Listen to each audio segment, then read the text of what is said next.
తమిళనాడులో భారతీయ జనతా పార్టీకి ఒక షాక్ ఇచ్చాడు ఏఐఏడీఎంకేకి సంబంధించినటువంటి అధినేత పళనిస్వామి. ఒకప్పుడు ఏఐఏడీఎంకే అధినేత్రి జయలలిత, ఆ తర్వాత శశికళ. ఆ శశికళను పక్కకు దంపించి ఆ పార్టీని ఎవరి చేతిలో పెట్టారు అంటే పళనిస్వామి చేతిలోకి.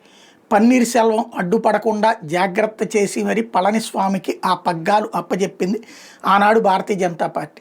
లేకపోతే అందరూ ద్రవిడ మున్నేట్ర కజగం డిఎంకేకి వెళ్ళిపోయేటటువంటి సందర్భం. అయితే ఆ తర్వాతన ముఖ్యమంత్రిగా తన పదవీ కాలం అంతా పూర్తి చేసుకున్నటువంటి పళనిస్వామి తర్వాత భారతీయ జనతా పార్టీతో విభేదించడం ప్రారంభించారు.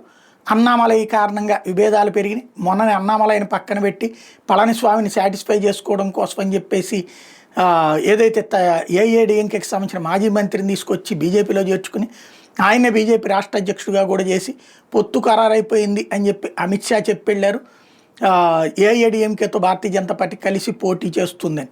ఈలోపుగా ఏదైతే టీటీవీ దినకరన్ దగ్గర నుంచి ఇప్పుడు డిఎండికే ఇట్లాంటి వాళ్ళందరూ కూడా కూటమిలో జట్టు కొడుతున్నారు. ఇట్లాంటి సందర్భంలో ఒక బాంబు పేల్చాడు పళనిస్వామి.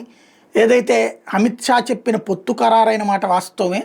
రేపు అధికారంలోకి వచ్చాక ఏఐఏడీఎంకే ప్రభుత్వం ఏర్పడుతుంది, కూటమిలో మిగతా వాళ్ళు ఉంటారు, కానీ భారతీయ జనతా పార్టీని మంత్రివర్గంలోకి తీసుకోము, భారతీయ జనతా పార్టీని మంత్రివర్గంలోకి తీసుకోకుండా కూటమి కడతాము అన్నటువంటి ప్రకటన చేశారు.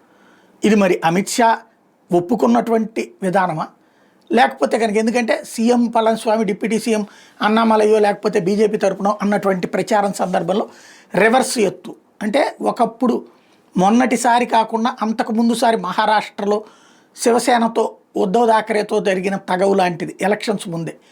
దానివలన ఇప్పుడు మరి డిఎంకేకి ఏమన్నా ప్రయోజనం అవుతుందా చూడాలి.